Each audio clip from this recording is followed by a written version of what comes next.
الذين آمنوا وتطمئن قلوبهم بذكر الله ألا بذكر الله. السلام علیکم ورحمۃ اللہ وبرکاتہ. الحمد للہ رب العالمین والعاقبۃ للمتقین والصلاة والسلام علی اشرف الانبیاء والمرسلین وعلی آلہ واصحابہ اجمعین ومن تبعهم بإحسان إلى يوم الدين. قال النبي صلی اللہ علیہ وسلم من عصانی فقد عصى اللہ. معزز مشاہدین و مشاہدات، ہم آپ کے سامنے گلدستہ حدیث سے حدیث نمبر 9 لے کر آئے ہیں. اس میں اللہ کے رسول صلی اللہ علیہ وسلم فرماتے ہیں من عصانی فقد عصى اللہ. جس نے میری نافرمانی کی گویا اس نے اللہ کی نافرمانی کی. دراصل حدیث نمبر 9 اور حدیث نمبر 8 دونوں ایک ہی حدیث میں موجود ہیں. حدیث کے راوی حضرت ابو ہریرہ رضی اللہ تعالیٰ عنہ ہیں. پہلا جو 8 کا ٹکڑا تھا من اطاعنی فقد اطاع اللہ، جس نے میری اطاعت کی گویا اس نے اللہ کی اطاعت کی، اور جس نے میری نافرمانی کی گویا اس نے اللہ کی نافرمانی کی. حاضرین، ہمیں یہ علم ہونا چاہیے کہ وحی جس طرح سے قرآن کریم ہے، قرآن کریم کو حضرت جبریل علیہ السلام جس طرح اللہ تعالیٰ کے حکم سے آپ صلی اللہ علیہ وسلم کے پاس لے کر نازل ہوئے، تو ویسے ہی حضرت جبریل علیہ السلام حدیث کو بھی، صحیح احادیث کو اللہ کے رسول صلی اللہ علیہ وسلم کے پاس لے کر آئے. وہی 2 قسمیں ہیں، ایک وحی مطلوع اور وحی غیر مطلوع. وحی مطلوع سے مراد قرآن کریم جس کو نمازوں میں تلاوت کیا جاتا ہے اور جس کے حرف حرف پر نیکیاں اجر و ثواب طے ہے. دوسرا ہے وحی غیر مطلوع، حدیث شریف مراد ہے اس سے کہ اس کو تلاوت نہیں کیا جاتا اور اس کا اجر طے نہیں ہے، بلکہ علم اور حدیث پڑھنے پر اجر ہے. اللہ رب العزت جس طرح قرآن کریم کا طے کیے ہیں اس طرح طے نہیں بتایا گیا. آدمی کی نیت کے حساب سے، اس کے شوق کے حساب سے اس کا اجر دیا جائے گا. دوسری بات یہ ہے کہ حدیث اور قرآن میں ایک اہم فرق یہ بھی ہے کہ قرآن کریم الفاظ اور معنی دونوں اللہ تعالیٰ کی طرف سے ہیں، جبکہ حدیث معنی اللہ کی طرف سے ہے، الفاظ نبی کریم صلی اللہ علیہ وسلم کے ہیں. الفاظ اور معنی، اس کی ایک مثال میں آپ کو دے دوں. جیسے اگر کوئی کسی آدمی سے کہے کہ بھائی تم جا کر کے عبداللہ کے پاس سے پیسہ لے کر کے آنا، یہ لفظ اگر بولا اور وہ گیا اور کہا کہ پیسے دینا ہے، تو اب یہاں پر الفاظ جو لفظ کہہ رہا ہے عبداللہ کے پاس کہنے کے لیے لفظ دوسرا ہے، مگر وہ معنی کے اعتبار سے اس کی میننگ ادا کر کے پیسہ لے کر کے آیا. کام معنی تو ادا ہو گیا مگر اس میں لفظ ادا نہیں ہوا. مگر قرآن کریم لفظ اور معنی دونوں اللہ تعالیٰ کی طرف سے ہے. یہی چھوٹا سا فرق ہے. تو جس طرح جبرائیل علیہ السلام قرآن کریم لے کر اللہ کے رسول صلی اللہ علیہ وسلم کے پاس نازل ہوئے، ویسے ہی حدیث کو بھی لے کر کے اللہ کے رسول صلی اللہ علیہ وسلم کے پاس نازل ہوئے. قرآن کریم کہتا ہے وما ينطق عن الهوى. اللہ کے رسول صلی اللہ علیہ وسلم اپنی خواہش سے کوئی بات نہیں کہتے ہیں، بلکہ آپ کی ہر بات، حدیث شریف جس کو ہم کہتے ہیں، وہ اللہ تعالیٰ کے حکم سے ہی ہوتی ہیں اور اللہ رب العزت کا معنی اس میں شامل ہوتا ہے.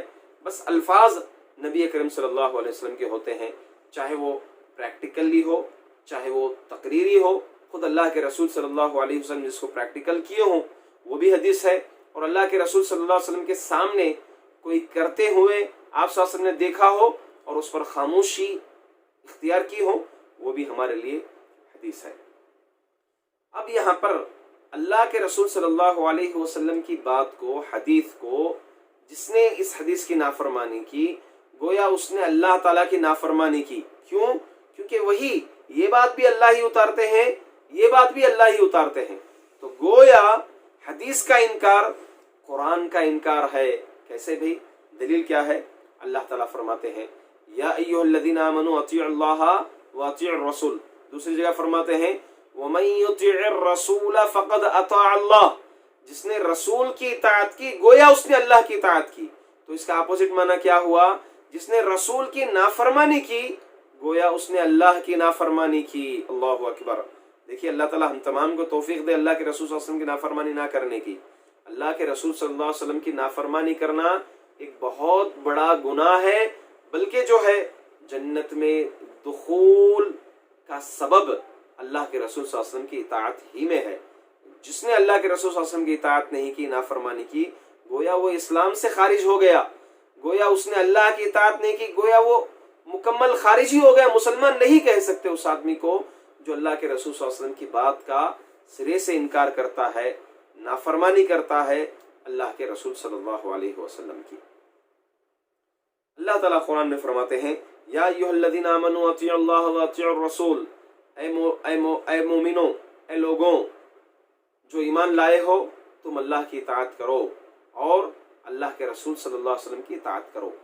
अल्लाह ताला अपनी बात को, इस्लाम को समझाने के लिए सिर्फ कुरान करीम को नाजिल नहीं किया, बल्कि कुरान करीम का तर्जुमान बना करके अल्लाह के रसूल सल्लल्लाहु अलैहि वसल्लम को, जो हम में से बशर है, अल्लाह के रसूल सल्लल्लाहु अलैहि वसल्लम इंसान है, हमारे ही तरह एक इंसान है, बस कुछ खासियतें अलग हैं, मगर वो भी इंसान है। अल्लाह के रसूल सल्लल्लाहु अलैहि वसल्लम खुद अल्लाह के रसूल सल्लल्लाहु अलैहि वसल्लम को भेजा। आप गोया एक प्रैक्टिस करके, प्रैक्टिकली अपनी ज़बान के ज़रिए से, अपने आज़ा के ज़रिए से लोगों को समझाया इस्लाम क्या है, कुरान करीम का मफ़हूम क्या है। कुरान हदीस की शरह है और हदीस कुरान की शरह है, क्योंकि आप देखेंगे कि कुरान करीम में कई ऐसे अहकामात हैं जो कुरान करीम में मौजूद नहीं है, बल्कि वो हदीस शरीफ में मौजूद है। इसी मिसाल के तौर पर आप देखिए कि कुरान करीम में है कि मुर्दार जानवर का गोश्त नहीं खा सकते, जबकि हदीस जो है इसकी इस्तिस्ना करती है, कहती है कि अगर मछली है और वो मुर्दार है तो उसका गोश्त खा सकते हैं। कुरान मुतलक कह दिया कि मुर्दार जानवर का गोश्त नहीं खा सकते। जानवरों में से एक जानवर मछली भी है, और मछली जो है उसको मुर्दा भी खा सकते हैं। मुर्दा वो बगैर ज़बाह किए कि जिस तरह गाय को, बकरे को ज़बाह किया जाता है, वैसे मछली को ज़बाह करने की ज़रूरत नहीं है। शिकार से अगर मछली मरी हुई भी आती है तो उस मछली का इस्तेमाल कर सकते हैं, ये हदीस हमें बताती है। इसी तरह कुरान करीम बताता है कि बहता हुआ खून हराम है। हुर्रिमत अलैकुमुल मैततु वद्दमु, खून हराम है कहा कुरान करीम, जबकि हदीस कहती है कि दो खून हलाल हैं। क्या क्या है वो? एक टिड्डी, ये कलीजी, किबदा और तिहाल।